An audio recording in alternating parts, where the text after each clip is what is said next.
Hola, soy Rocío García Robles y estas son las prácticas de informática.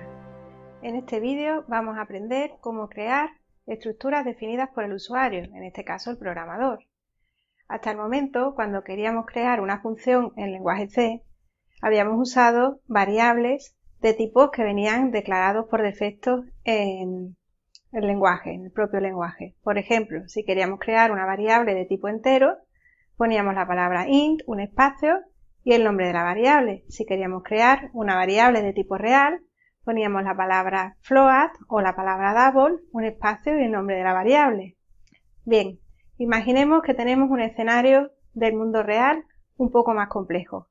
Por ejemplo, la subasta de obras de arte a través de Internet y queremos crear una aplicación informática para gestionarla.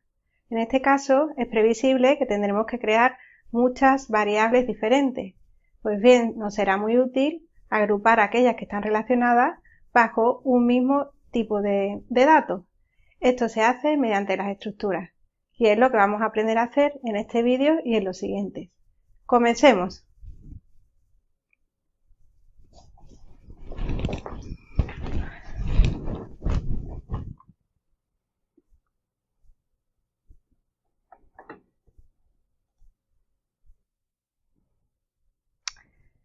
Las estructuras permiten agrupar valores de diferentes tipos en una misma variable.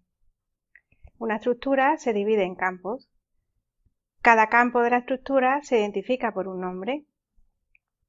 Cada campo puede ser de cualquier tipo, sea simple o compuesto. Por ejemplo, un tipo simple serían los usados hasta el momento, tipo char, tipo int, tipo float. Un tipo compuesto sería otra estructura, o un vector, o una matriz, pero esto lo veremos más adelante en otro vídeo. Por tanto, podemos declarar diferentes tipos de estructuras en nuestro programa. Cada tipo de estructura se declarará solo una vez dentro de nuestro programa. Normalmente al principio del código, fuera del main y fuera de cualquier otra función, en caso de ser un código sencillo. Si es un código complejo y tenemos un proyecto creado por varios ficheros, las estructuras suelen estar presentes en el fichero cuya extensión será .h. Pero de esto no tenemos que preocuparnos de momento. Cada tipo de estructura declarado pasa a ser un nuevo tipo de datos que podemos utilizar para declarar variables. Por ejemplo, imaginemos que queremos crear un tipo de estructura para representar un número complejo. Todos sabemos que este tipo de número tiene dos partes, una real y otra imaginaria.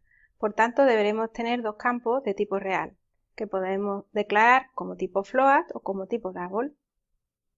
Otro ejemplo. Queremos crear un tipo de estructura para representar los datos de un empleado y queremos guardar su nombre, apellidos y edad.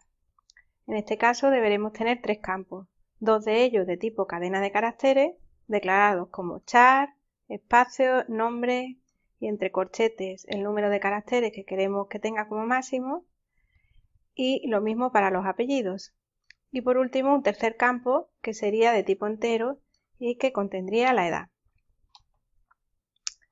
Bien, es muy importante entender que declarar una estructura es definir un tipo, es decir, es como si estuviéramos creando el tipo char, el tipo int, el tipo float o el tipo double. Al declarar una estructura, esta no ocupa espacio en memoria, pues no se trata de una variable.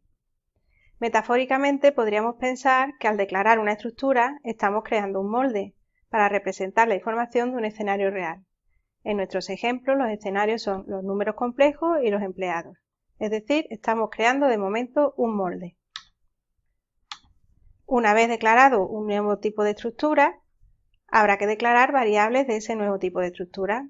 Esto es equivalente a declarar variables de los tipos simples, char, int, float o double. Metafóricamente podríamos pensar que declarando una o más variables de un tipo de estructura, estamos creando copias a partir del molde, las cuales sí ocuparán espacio en memoria mientras se ejecutan las funciones que hayamos programado. Es decir, tenemos nuestro molde, que es el tipo de estructura, y cuando creamos variables de ese tipo de estructura, estamos haciendo copias, instancias de ese molde. En este caso, 3 deliciosos roscos. Por tanto, lo importante es entender que declarar una estructura no es lo mismo que declarar variables de tipo estructura. Hay que hacer siempre dos cosas.